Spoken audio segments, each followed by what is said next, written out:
Mga miyembro ng isang pamilya nagpapalitan lang ng posisyon sa politika. Minsan magkakatunggali na rin.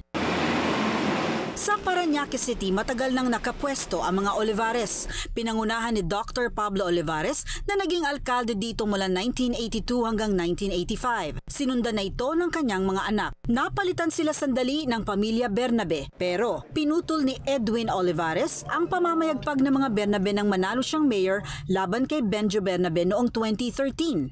Kasalukuyang nakaupo sina Mayor Eric Olivares at Congressman Edwin Olivares. Sa darating na eleksyon 2025, nais ng magkapatid na magpalit ng posisyon. Si incumbent Mayor Eric ay tatakbong congressman ng 1st District at si incumbent Congressman Edwin ang tatakbong mayor. Magiging running mate niya si incumbent Vice Mayor Joan Villafuerte. Pero ang asawa ni Eric, si Eileen Claire Olivares, tatakbo ring mayor bilang independent candidate. Kakalabanin ni Eileen ang kanyang bayaw na si Edwin. Sa isang pahayag, sinabi ni Eileen na nakuha naman daw niya ang suporta ng kanyang father-in-law sa kanyang pagkandidato. Sa loob ng maraming panahon po, hindi po ganun talaga ako kasuportado po ng akin pong father-in-law.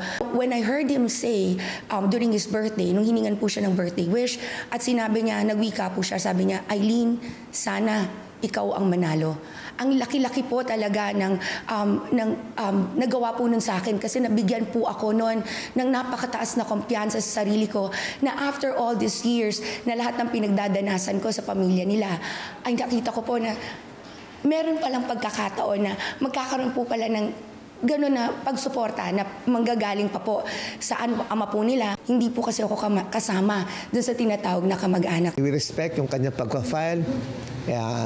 It's a free country.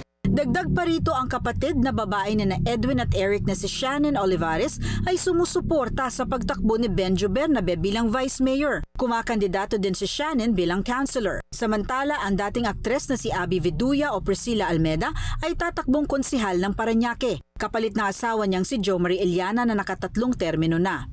Kasama ni Viduya sa pagkakonsehal ang panganay ni Congressman Edwin na si Paulo Olivares, George Marquez na anak ni Joey Marquez at Alma Moreno. Si George ay papalit kay Van Dolph Quezon, anak ni Dolphy, na nakakompleto na rin ng 3 termino bilang councilor.